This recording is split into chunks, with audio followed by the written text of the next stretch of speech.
আসসালামু আলাইকুম। আজকে 17 আগস্ট 2025 রবিবার। বাংলাদেশ প্রতিদিন থেকে খবর পড়ছি। আমি মোহাম্মদ আবু হানিফ হাসেম। আমি প্রধান শিরোনামগুলি পড়ছি। বিএনপির আপত্তি 10 প্রস্তাবে সংবিধানের ওপর জুলাই সনদকে প্রাধান্য, 8 অঙ্গীকার ও 84 প্রস্তাবনা গণ অভ্যুত্থানকে দেওয়া হবে সাংবিধানিক স্বীকৃতি।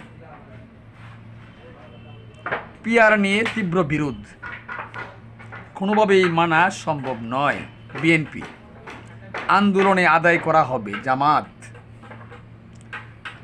সেনাপ্রধান ওয়াকারুজ্জামান বলেছেন, কোনো ভেদাভেদ থাকবে না, এ দেশ সবার, পুরো বিশ্ব তাকিয়ে সিদ্ধান্তের দিকে। হাই ভোল্টেজ বৈঠকে ট্রাম্প পুতিন, বাইরে মার্কিনীদের বিক্ষোভ। সালাউদ্দিন আহমদ বলেছেন, যারা নির্বাচন বিলম্ব চায় তারা গণতন্ত্রের শত্রু।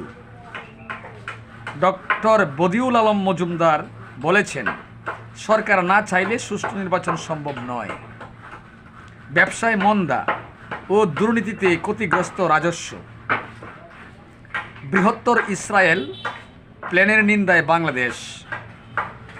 অসমাপ্ত আত্মজীবনী লিখে আইজিপি হন জাবেদ পাটোয়ারি। প্রথম আলোর রিপোর্টে খুব জ্বালিয়ে দিল পত্রিকার কপি। রবীন্দ্র বিশ্ববিদ্যালয়ে স্থায়ী ক্যাম্পাস দাবি। পিছিয়ে যাচ্ছে শিক্ষা বছর, সময় মতো ভর্তি হতে পারছে না শিক্ষার্থীরা। নানা আয়োজনে জন্মাস অষ্টমী। 33 ব্যাংকে জমা দেওয়া যাবে হজের নিবন্ধন ফি। প্রাথমিকে 17,709 শিক্ষক নিয়োগ দেবে সরকার। রোহিঙ্গা ক্যাম্পে যত সংকট, এনসিপি নেতাদের বিস্ফোরক মন্তব্য।